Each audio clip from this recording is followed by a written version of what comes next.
Bien, comenzaremos ahora entonces a ver los principales cuadros psiquiátricos que veremos al comienzo de la segunda parte, siendo trastornos neuróticos la primera unidad, lo que antes justamente ustedes habíamos definido, son pacientes que tienen conciencia de enfermedad y que consultan con síntomas egodistónicos y piden ayuda. Dentro de este grupo tenemos lo que ahora se clasifican como trastornos de ansiedad, y aquí tenemos los cuadros agudos y los cuadros crónicos. Los cuadros agudos son los famosos ataques de pánico, que se diagnostican muchísimo mejor ahora y que habrán escuchado tanto en la televisión como en el tema de los diarios, y que alguna persona cercana a ustedes también debe haber tenido esos momentos de angustia intensísima, que como una bola de nieve van creciendo y traen muchísimas complicaciones. Luego los trastornos de ansiedad crónica ahora se llaman trastornos de ansiedad generalizada, y son pacientes que pululan con muchísimos síntomas somáticos en diversos órganos y diversas situaciones corporales, y que tanta dificultad traen como para el tema de la angustia y el sufrimiento cotidiano. Luego tenemos trastornos obsesivo-compulsivos que van a ver con Néstor Ferkovich en la primera unidad este mismo sábado, viendo como un primer cuadro de ejemplo donde hay obsesiones y compulsiones, y diferenciándolo del trastorno de personalidad obsesivo-compulsiva. Son cuadros que tienen distintos niveles de gravedad, pudiendo llegar a incapacitar muchísimo a una persona, y tienen que ver con ideas obsesivas que le asaltan a la cabeza y la persona se da cuenta que son locas pero necesita realizarlas, y esto lo lleva a hacer actos para compensar ese nivel de ansiedad y calmarse. Luego tenemos los cuadros fóbicos, y vamos a diferenciar lo que son las fobias normales, humanas, como el miedo a las tormentas, el miedo a la oscuridad, de esas fobias que terminan incapacitando, y esa angustia y esa ansiedad que produce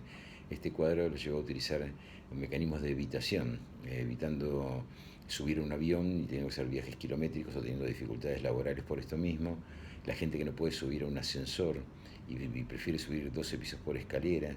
las dificultades para poder aplicarse una inyección, las fobias a la sangre, a las heridas, a las consultas médicas, etcétera, etcétera. Luego vemos un gran grupo donde los trastornos tienen que ver con problemas emocionales que se expresan a través del cuerpo, y problemas emocionales que influyen sobre otro tipo de enfermedades, y que antes se llamaban histerias. Actualmente se reserva el tema histérico por una comprensión de una estructura psíquica psicoanalítica,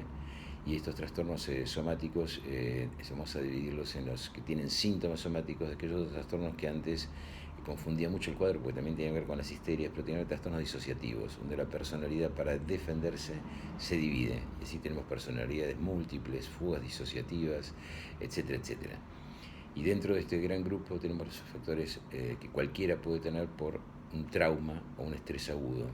Situaciones, por ejemplo, una violación, la presencia de un accidente que lo deja impactado, las torres gemelas, el ataque a la AMIA y las consecuencias posteriores que se originan en la personalidad. En Cromañón hemos tenido ejemplos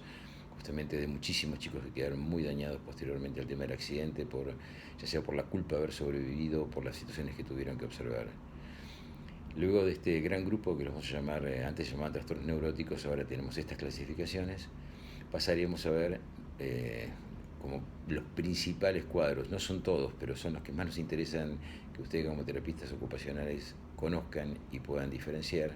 Es el grupo de los trastornos psicóticos, donde aquí la gente perdió el tema de la conciencia de la enfermedad. Y tenemos un gran grupo deteriorante, grave, crónico, que son las esquizofrenias. Actualmente se llaman trastornos del espectro de esquizofrenia, y hay muchos subtipos, pero nos interesa que ustedes puedan diferenciar claramente una persona que tiene ideas delirantes, que ustedes ya vieron que son con un juicio alterado, que condiciona la conducta, que son invariables, inflexibles y que pueden traer serios riesgos para sí o para terceros, y que es principalmente deteriorante. Cada brote deja una secuela, y el funcionamiento de la persona crónicamente se empieza a complejizar, y está muy ligado también a muchas situaciones de suicidio. Dentro del grupo de los psicóticos, luego tenemos los trastornos delirantes, donde son personas que tienen su actividad normal, ¿sí? Pueden seguir trabajando perfectamente, estar al lado de ustedes, pero tienen un núcleo de delirio en los cuales están convencidos y que pueden originar incluso situaciones muy locas de intentos de asesinato, pero son personas que no tienen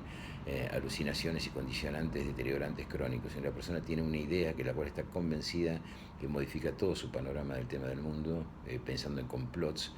pensando en ataques, y pueden traer hasta incluso problemas cotidianos, como una persona que hace querellas y juicios dentro de un edificio porque está convencida que en el quinto piso hay un grupo de narcotraficantes o de prostitutas y hace juicios y pelea y hace y condiciona la vida de todos y de todos del entorno. Luego de esto vamos a ver como otro gran grupo unidad en los trastornos del estado de ánimo, donde lo que principalmente está afectado es el tema de la afectividad, el polo de la tristeza y el polo de la exaltación. En el polo de la tristeza tenemos los cuadros de trastornos depresivos, que van a ver ustedes que hay muchos tipos de depresión y hay que saber diferenciarlos, porque no es lo mismo la pérdida de un novio y una persona que lo dejará triste y sin poder trabajar y sin poder levantarse de la cama un par de días, pero finalmente se recupera, que está ligado a las situaciones de duelo, de aquellas otras personas donde esa depresión comienza con un desbarranque, no quieren comer, no tienen trastornos del sueño, se tiran en la cama, tienen ideas de culpa, de ruina y finalmente las puede llevar hasta el suicidio. Y en el otro extremo tenemos la gente que está exaltadísima, que son los cuadros maníacos, donde están eufóricos, todos viven grandiosamente, se sienten omnipotentes, poderosos, regalan plata, pierden el control de sus propias cosas, y es un momento de exaltación, y que vamos a ver que actualmente uno sabe que indefectible en algún otro momento pueden tener una caída en el polo depresivo. Por eso tienen que ver con los trastornos bipolares. Van a ver ustedes que algunos llaman depresiones unipolares en los cuadros donde no se presentan manías y depresiones bipolares donde hay un cuadro maníaco. Lo importante de esto es que el tratamiento es distinto, la base genética en la bipolaridad es muy fuerte y las medicaciones y el tipo de abordaje son distintos en el caso de las depresiones y en el caso de las manías. Y para que vayan sabiendo, las depresiones son las enfermedades más incapacitantes y según la OMS van a ser justamente en este tercer milenio una de las enfermedades más discapacitantes y más abundantes en el tema por el progreso de la edad y con las complicaciones que trae a nivel laboral, físico, etc.